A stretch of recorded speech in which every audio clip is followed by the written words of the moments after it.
Hello friends, ഏവർക്കും പുതിയ വീഡിയോയിലേക്ക് നമസ്കാരം. ഇന്ന് ഞാൻ വന്നിരിക്കുന്നത് ഗുരുവായൂർ അമ്പലനടയിൽ എന്ന ചിത്രത്തിൻ്റെ first day Kerala collection അപ്ഡേഷനുമായിട്ടാണ്.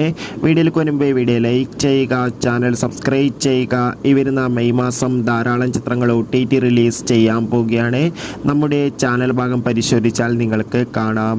Prithviraj, ബേസിൽ ജോസഫ്, അനുശ്വര രാജൻ, ജഗദീഷ്, യോഗി ബാബു എന്നൊക്കെ പ്രധാന കഥാപാത്രങ്ങളായെത്തിയ ചിത്രമായിരുന്നു ഗുരുവായൂർ അമ്പലനടയിൽ. ചിത്രത്തിന് മികച്ച പോസിറ്റീവ് അഭിപ്രായം തന്നെയാണ് ഇപ്പോഴും വന്നുകൊണ്ടിരിക്കുന്നത്. അതുകൊണ്ട് തന്നെ എല്ലാ സിനിമാ പ്രേമികളും ഒരേപോലെയാണ് ഗുരുവായൂർ അമ്പലനടയിൽ എന്ന ചിത്രത്തിൻ്റെ ഓരോ ദിവസത്തെയും ഓരോ അപ്ഡേഷനും അറിയാൻ വേണ്ടി കാത്തിരുന്നത്. ഇപ്പോൾ ഇതാ ചിത്രത്തിൻ്റെ ഫസ്റ്റ് ഡേ കേരള കളക്ഷൻ അപ്ഡേറ്റുകൾ ലഭിച്ചിട്ടുണ്ട്. ചിത്രത്തിന് ആദ്യ ദിവസം കേരളത്തിൽ നിന്ന് മാത്രം ഏകദേശം 3 കോടിക്കടുത്ത് കളക്ഷൻ ലഭിക്കുമെന്നാണ് ട്രാക്കിംഗ് റിപ്പോർട്ടുകൾ സൂചിപ്പിക്കുന്നത്. എന്തായാലും കാത്തിരിക്കാം. ഗുരുവായൂർ അമ്പലനടയിൽ എന്ന ചിത്രത്തിൻ്റെ കൂടുതൽ അപ്ഡേറ്റിനായി ചിത്രം കണ്ടവരുടെ അഭിപ്രായം കമൻറ്റ് ചെയ്യുക. Bye bye.